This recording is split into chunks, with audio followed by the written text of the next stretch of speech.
Attorney Dural, pwedeng pakisabi sa amin yung proseso bago mabigyan ng permit to sell ang isang developer tulad ng DMCI? Sir, first thing po sir is before the issuance ng license to sell, meron po munang application for the issuance ng development permit, sir. Development permit, Yes, sir. okay, gotcha. And then? And may mga different requirements po, sir. And among po doon is, vital po doon is yung sa title, sir. What was that again? Vital po doon yung, Vital? vital po yung sa title, sir. Vital sa title, yung development permit. Yes, sir. Ano po yung nakalakip doon sa development permit? What are you looking for in before issuing a development So, permit? sir, dapat sa title, sir, mayroong free from liens po sana. Or The title, free from lien. lien or That is the major requirement. one of those, sir. Okay, what else? After that, sir, although sa development permit level, sir, So ibig sabihin, when you say free from lien, dapat doon sa titulo walang annotation. supposedly, sir. Supposedly. Sir. Okay. Then, So, direct to the point na agad ako. So bakit nabigyan ng development permit? Pero bago dyan. So, nabigyan ng development permit Sir. ang DMCI. yes, sir. May, Okay. There's a chance po kasi, sir, na, Nabigyan sila, yes or no lang, di yes, ba? sir. Yes, sir. Kaya hindi naman sila makapag-develop Yes, sir. ng Yes, sir. high-rise condo doon sa pinag-usapan na ngayon kung hindi dito sa development permit that was given them. Yes, sir. And sabi nyo, isa sa requirement, Yes. dapat para ma-issue ng development permit, kailangan free from lien yung title. Yes, sir. Now, yung pong titulo sa DMCI na pinakita sa inyo, dito po sa property na pinag-uusapan natin ngayon, anong pangalan ng DMCI itong property? Sabi mo sa kanila. Iberwood, Your Honor. Iberwood Residences. Iberwood Residences. Okay. Meron ba kayo nakitang annotation doon sa titulo? Yes, sir. Meron po mga annotation, sir. Meron ding encumbrances which ang nag-file naman ng encumbrances ng notice of dispendence, sir, is yung DMCI, sir. Teka muna. So meron kayo nakitang annotation. Yes, sir. At alam nyo na ito is under dispute at nasa korte Yes, yung kaso. So bakit niyo po gino yung pag-i-issue ng development Kasi permit? in practice, sa DP, sir, naalaw po yan kasi meron pa naman pong license to sell, sir. No. No. Sabi mo kanina, primary requirement para sa development permit to make sure free from lien yung title. Yes, sir. Very basic yan, attorney. Lawyer ka, di ba? Sir. Now, bakit nakalusot sa inyo na merong annotation doon tungkol sa problema nito sa litigation at nasa korte and yet pinayagan ninyo? Yun lang po. Sir, if I may say, sir, we don't know po sa wisdom nung sino pong that time ang regional director. So you don't know the wisdom of the person who approved it. Who did approve? Yes, po, si What's his name? Engineer Tan, sir. Engineer Tan. Pero bago approve ni Engineer Tan, sino pa yung mga taong kasama doon sa kailangang kausap niya at mag-agree sa kanya na ito ay dapat i-approve natin despite the fact na merong annotation sa titulo? Who is or who are, kung marami man sila, those people? And where are they now? Nag-evaluate po, sir. Yes, where are Yeah. these people? We have Engineer Julius Tan, sir. Engineer Julius Tan? And po si Okay. Annabel Narce po. Is Annabel an engineer? Engineer po, sir. Engineer Annabel Larce. Narce po. Annabel, ano po? Narce. And Larce. Okay. And then who else? Engineer Julius Tan, sir. Julius Tan, Annabel Narce. Sino pa po? Yun lang po, sir. Tapos ang mag-approve po si Alfredo Hill Tan, sir. Alfredo Hiltan. What is the designation of Alfredo Hiltan? He's the regional officer that time, sir. Regional Officer, sir. officer? Yes, sir. What is Regional the director. Huh? Regional director. Anong function niya? Anong Siya pong siya pong director, sir, ng HLRB at that time, sir. he is the one who approves? Yes, sir. He was the one who gave the go signal? Yes, sir. Where is he? He's dead, sir. Patay na? Retired. Deceased. How about Engineer Julius and Engineer Annabel? Retired na, sir. They're all Yes, retired. sir. Okay. Now, magkano nitong si Alfredo at saka si Julius? Sir, pagkaalam ko, sir, kaapelyedo lang po, sir. Maybe even if they're retired, Mr. Chair, we can invite these two people, these two Engineer Julius and Engineer Annabel, in our next hearing. In our next year hearing. Now, ang aking pong pinagtataka rito, nangyari ito noon, then there's the possibility mangyari ulit ito. Ano pong mga measures put in place by you, some corrupt people there sa HLURB o DHSUD na para hindi na maulit tong ganitong klaseng kabalastugan, Attorney Doral? I think kung ano po, sir, in place naman po yung administrative cases, sir, just in case, sir. No, I'm not talking about after the fact. I'm talking about before it happens. Kasi tapos na eh. Nag-retire na to. For all we know, yung isa patay na. Hindi ko alam kung nasa langit, nasa impyerno siya.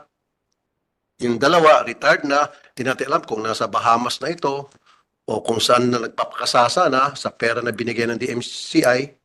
I don't know. We don't know. So ano nga yung systems that you put in place, policy and procedures to make sure itong kabalastugan na ginawa ng mga tao ninyo dati ay hindi na po maulit?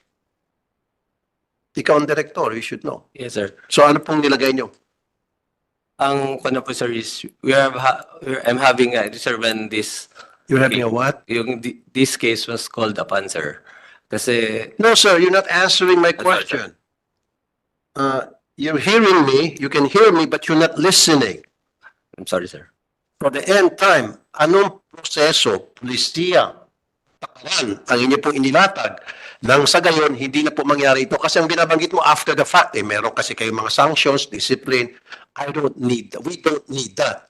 What we need is a policy put in place para hindi na maulit itong ganitong klaseng korupsyon. I'm sure korupsyon to eh.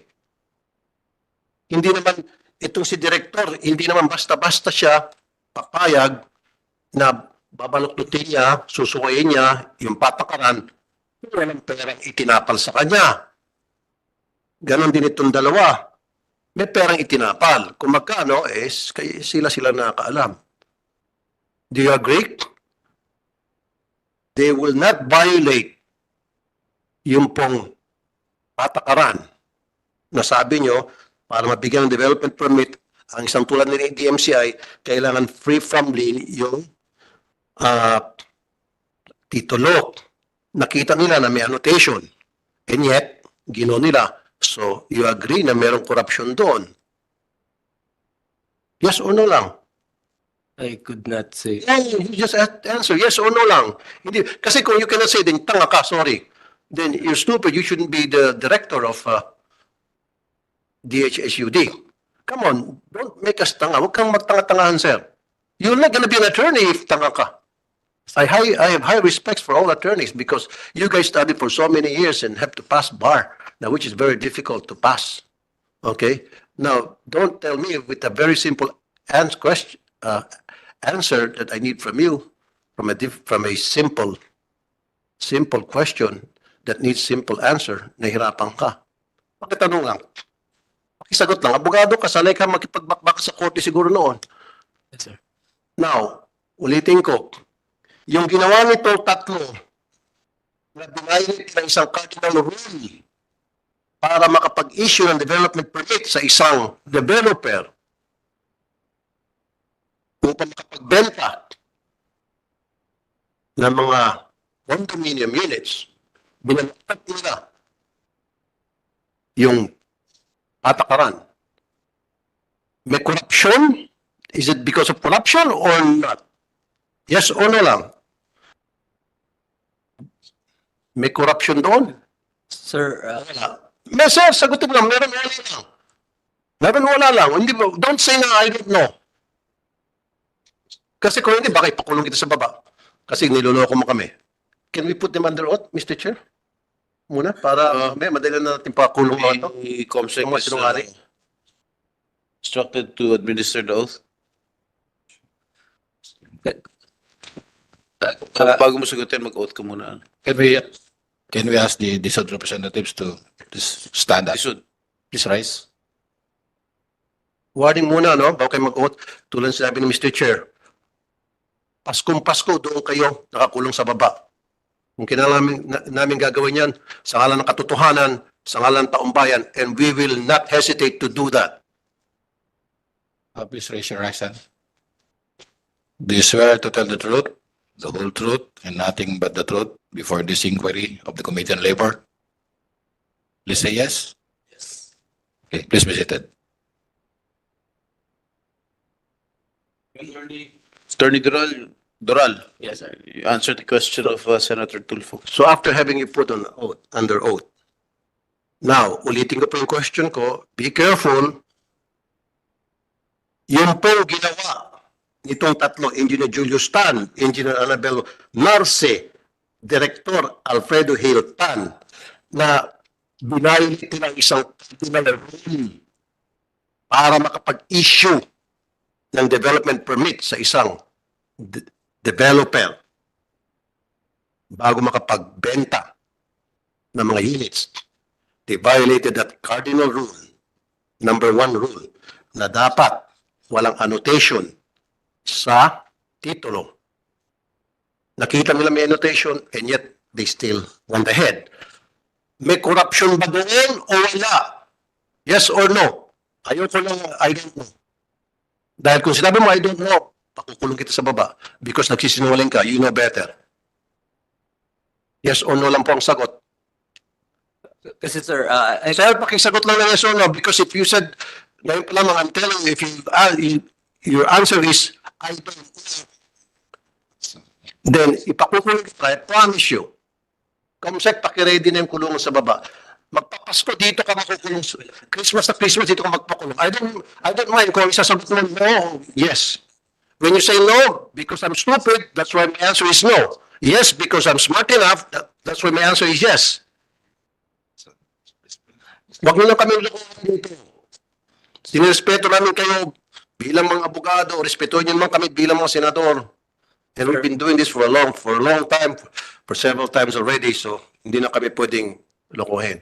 So pakisagot lang po, yes or no? May corruption doon, yes or no? I think sir, no sir, no sir. There's no corruption. Yes sir. Why is that? Bakit walang corruption? Yes sir, after ng issuance on development permit sir, there's still a chance na they can submit the no-incumbency license to sell sir. And tapos for the fact No, so sorry. No. Di ba, ulitin ko, cardinal rule, nung makita nila ng annotation, dapat doon pa lang, sa step 1 pa lang, may balik na yung application. Hindi na dumating sa step 2. Sinasabi mo kasi meron pang tsansa. Di ba? yes sir. O ano yung tsansa na yun? Yes sir, based on our record sir, yung notice of lease pendants pa lang po is. Notice, hindi pa siya convert for a record sir.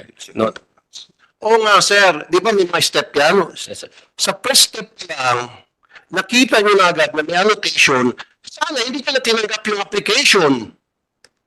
Di ba? Yun yung sinasabi ko. Before that, I'd like to acknowledge the presence of Senator Robin Hood Padilla. So there is corruption. That's my opinion. Salwat sa tanga mong opinion. Your opinion is so tanga. I don't know kung bakit ka naging director o nagtatanga-tanga ka lang. With the Sa mga kadahilanan.